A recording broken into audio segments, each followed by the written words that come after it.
और इसी बीच एक बड़ी और अहम खबर आ रही है। जम्मू में एक बार फिर से ब्लैकआउट किया गया है। देखिए, बड़ी और अहम खबर, जम्मू में फिर से सायरन की आवाजें गूंज रही हैं और ब्लैकआउट कर दिया गया है।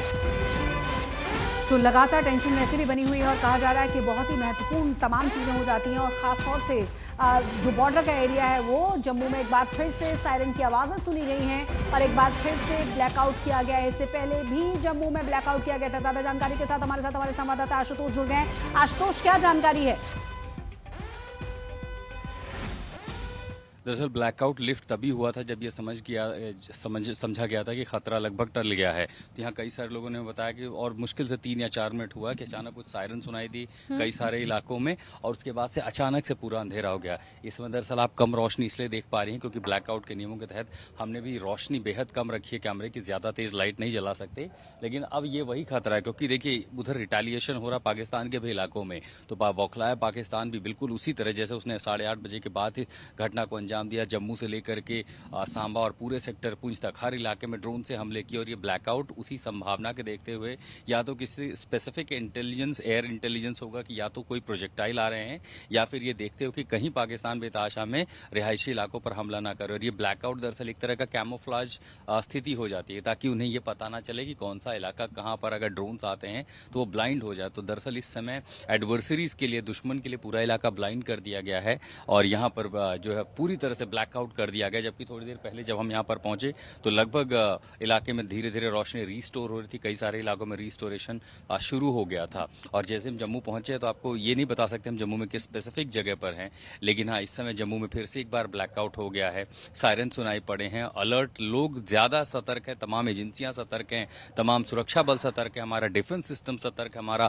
ऑफेंसिव जो सिस्टम है वो भी पूरी तरह से सतर्क है। शशि, बिल्कुल हम समझ सकते हैं और जिस तरीके से रह कर खबरें आ रही हैं आशुतोष, बहुत ज़्यादा महत्वपूर्ण इसलिए भी हो जाता है। मौसमी भी हमारे साथ जुड़ी हुई है, कुछ और अपडेट है आशुतोष इस पर आपके पास? सायरन की आवाज़ें क्या अभी भी सुनी जा रही हैं?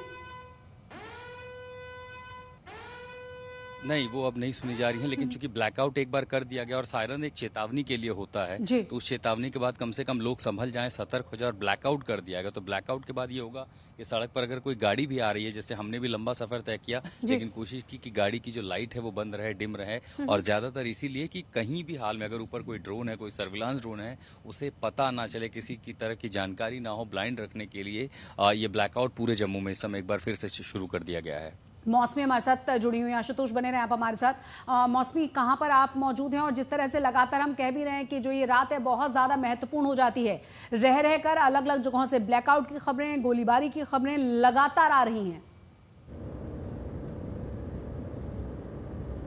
बिल्कुल, देखिए दिल्ली से हम निकले और लगातार पंजाब की ओर बढ़ रहे हैं। पंजाब में चाहे वो गुरदासपुर हो, अमृतसर हो, तरन तारण हो, लगातार ये सब पाकिस्तान से जुड़े हुए इनकी सीमाएं हैं और जिस तरह से अमृतसर और गुरदासपुर में हमने देखा कि पाकिस्तान लगातार अपनी नापाक कोशिशें कर रहा था, उसके बाद पंजाब में स्कूल और कॉलेजेस को 2-3 दिन के लिए बंद किया गया है और एक तरीके से हाई अलर्ट मोड में ये तमाम शहर रखे गए हैं। रात में ब्लैकआउट है यहाँ पे इन शहरों में जो सुबह 5 बजे तक चलेगा।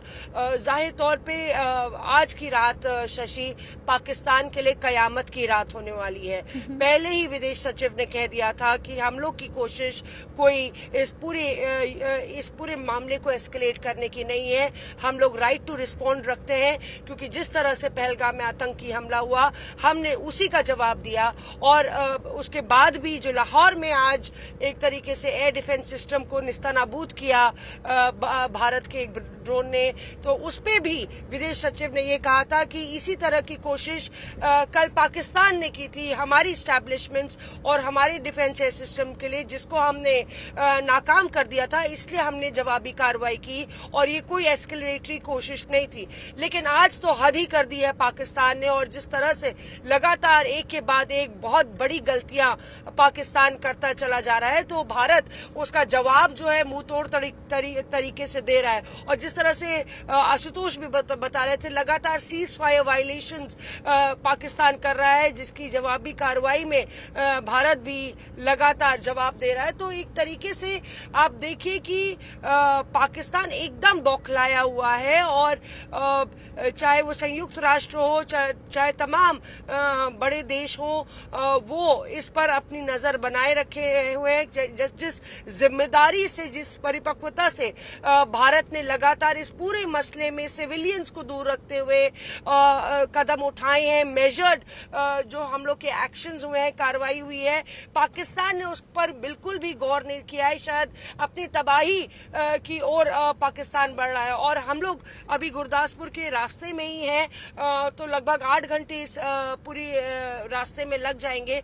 और रास्ते में जलंधर हो या अमृतसर हो, ये तमाम जो पंजाब के बड़े शहर हैं, उनमें भी एक तरीके से सिविल डिफेंस की एक्सरसाइजेस चल रही हैं। लगातार भारत के नागरिक हर एक शहर में मुस्तैद हैं। उसी तरीके से जैसे कि हमारी सेना ने आज जो जोश और जो पराक्रम दिखाया है, वाकई में जिस तरह से हर एक छोटी और बड़ी कोशिश पाकिस्तान की आज नाकाम हुई और जवाबी कार्रवाई लगातार भारत कर रहा है, तो अपने आप में ये बहुत बड़ी संकट की घड़ी बनती जा रही है पाकिस्तान के लिए। कुल मिलाकर हम समझ सकते हैं कि किस तरीके से पाकिस्तान के लिए लगातार संकट की घड़ी, और बार बार जिस तरह से खबरें आ रही हैं वो और ज़्यादा परेशान करने वाली हैं, खासतौर से पाकिस्तान को। जिस तरीके से भारत पूरी स्ट्रेटेजी के साथ, और सबसे बड़ी बात यह है कि जिस तरीके से आतंकवादी कैंपों को निशाना बनाएगा, और ख़ुद पाकिस्तान की तरफ से तमाम वीडियो सामने आए जिसमें यह कहा गया कि ये तमाम आतंकवादियों के गढ़ थे जिन्हें भारत ने ख़त्म किया है। उसके बाद पाकिस्तान किस मुंह से दुनिया के सामने जाकर ये बात करे कि भारत ने हमला बोला है या भारत ने हमको परेशान किया है, और ये एक बार फिर से बेनकाब हुआ और साबित हुआ कि कैसे पाकिस्तान वाकई में गढ़ है आतंकवाद का। तो जम्मू में फिर से सायरन की आवाजें आ रही हैं, और आपको बता दें कि वहां फिर से ब्लैकआउट किया गया है। आशुतोष वहां लगातार बने हुए हैं। मौसमी को आपने सुना, साथ ही साथ जम्मू में एक बार फिर से ब्लैकआउट किया गया। एक बार फिर से आशुतोष का रुख कर लेते हैं। अशोक सिंगल भी हमारे साथ जुड़े हुए हैं, साथ ही साथ मौसमी हमारे साथ लगातार बनी हुई हैं। अशोक जी, कहां पहुंचे आप और किस तरह की स्थितियां हैं, क्या जानकारियां मिल रही हैं अभी?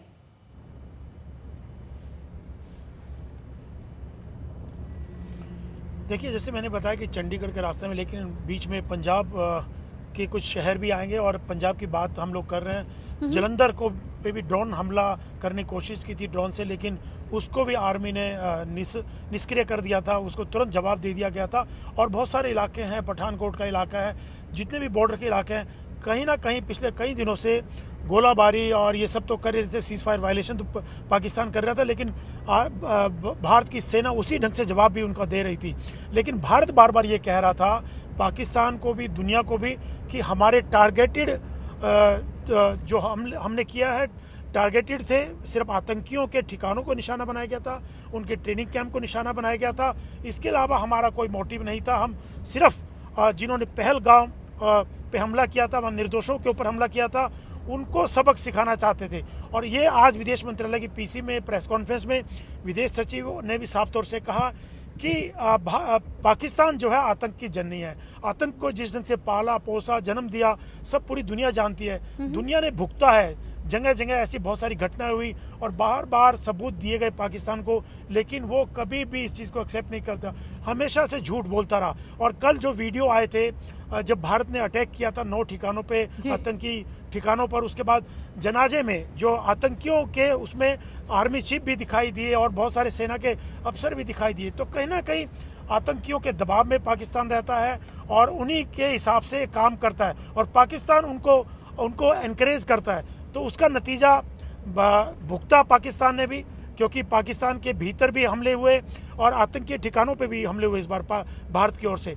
लेकिन पाकिस्तान ने उन आतंकियों के दबाव में भारत पर जो कोशिश की हमला करने की, कुछ शहरों में, जम्मू कश्मीर के और पंजाब के कुछ इलाकों में उन्होंने जो कोशिश की, राजस्थान में कोशिश की, जैसलमेर के इलाकों में, तो भारत ने, क्योंकि भारत तैयार था, भारत को पता था कि पाकिस्तान एक नाकाम और नापाक कोशिश कर सकता जी। है भारत के कुछ इलाकों को टारगेट करने को लेकर के, लेकिन भारत की सेना मुस्तैद थी, उससे भी ज़्यादा आक्रामक तरीके से अग्रेसिवली उन्होंने उसका मुंह तोड़ जवाब दिया और जितने भी उनकी कोशिशें थी उसको निष्क्रिय किया, निसफल किया। लेकिन भारत अभी भी पूरी तरीके से तैयार है, उनको पता है कि पाकिस्तान फिर कोशिश कर सकता है। लगातार पिछले कई दिनों से जब से ये हुआ है कोशिश कर रहा है पाकिस्तान, लेकिन सफल नहीं हो रहा है। पाकिस्तान लगातार कोशिश कर रहा है लेकिन सफल नहीं हो रहा। अशोक, आप ये बात कह रहे हैं और हिमांशु, हम आपसे और मौसमी दोनों से इस बात के आगे इस बात को समझना चाहते हैं कि जब पाकिस्तान जानता है कि वो हमारे एयर डिफेंस सिस्टम S-400 से पार नहीं पा सकता, जब पाकिस्तान ये जानता है कि वो हमारी सैन्य शक्ति के आगे टिक नहीं सकता, जब पाकिस्तान ये जानता है कि समुद्र के रास्ते भी लाहौर पर हमला हो चुका है आज अब से कुछ देर पहले, जब पाकिस्तान ये जानता है कि वो चारों तरफ से घिरा हुआ है, तो बार बार पाकिस्तान इस हरकत के पीछे कारण क्या है हिमांशु? देखिए, इसके पीछे कारण यही है कि वो उसकी उतनी ताकत नहीं है कि वो भारत का सामना कर सके युद्ध के तौर पर। इसीलिए वो परोक्ष रूप से जो है वो छद्म युद्ध को जो है सहारा लेता है, यानी आतंकी संगठनों का सहारा लेता है। आतंकी संगठनों को वहाँ फंडिंग करता है, उनको पालता है, उनको जगह देता है, उनके लिए ट्रेनिंग कैंप चलवाता है, आर्मी के साथ उनकी ट्रेनिंग कराता है। और यही कारण है कि भारत में जितनी आतंकी घटनाएं होती हैं उसमें पाकिस्तान का हाथ जो है वो सामने आता है। सईद, हम सब जानते हैं कि पुलवामा हो या उरी की घटना हो या उससे पहले मुंबई में हुआ हो या दिल्ली में ब्लास्ट हो, कहीं भी भारत में इस तरीके से आतंकी हमले हुए हों, तो उसमें चाहे पार्लियामेंट में अटैक हुआ हो, तमाम आतंकी घटनाओं में, आतंकी हमलों में पाकिस्तान का नाम आता रहा। इससे पहले भारत हमेशा एक डोजियर बनाता था जो विश्व के पटल पर रखता था सबके सामने कि देखिए पाकिस्तान जो है आतंकियों को पालने पोसने का काम करता है, उनको पनाह देता है, उनको ट्रेनिंग देता है और फिर भारत के खिलाफ जो है आतंकी घटनाओं को अंजाम किया जाता है।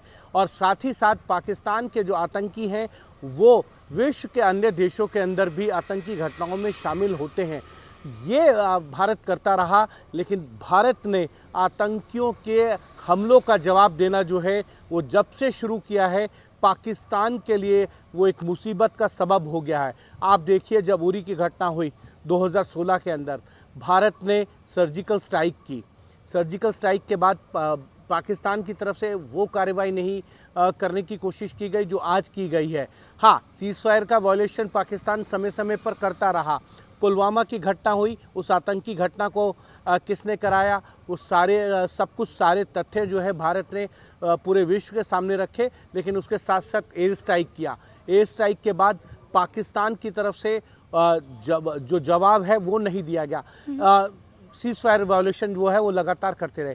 तो कहीं ना कहीं अब पाकिस्तान के सामने समस्या ये है कि वो ताकतवर नहीं है और एक विश्व की बड़ी शक्ति से जो है टकराने की कोशिश सीधे तौर पर नहीं कर सकता है। इसीलिए जो है वो परोक्ष रूप से जो है, अप्रत्यक्ष रूप से जो है वो पीछे से वार करने की कोशिश करता है आतंकी घटनाओं के जरिए। और इसीलिए भारत ने जिस तरीके का रुख अख्तियार किया है, जिस तरीके से रणनीति तैयार की, पहलगाम के आतंकी हमले के बाद 13 दिन का समय लिया, हर तरीके से ये सुनिश्चित कर लिया कि पाकिस्तान को जो जवाब दिया जाएगा, अगर उसके बाद पाकिस्तान की तरफ से किसी तरीके की कोई कार्रवाई की जाएगी तो भारत उसको उससे बड़ी कार्रवाई करके ये बताएगा कि भारत में जो है आतंकवाद जीरो टॉलरेंस है और जो भी आतंकवाद के साथ है भारत उसके खिलाफ है। और इसीलिए भारत ने ये कोशिश की कि वैश्विक स्तर पर जो है सभी देश भारत के साथ आए।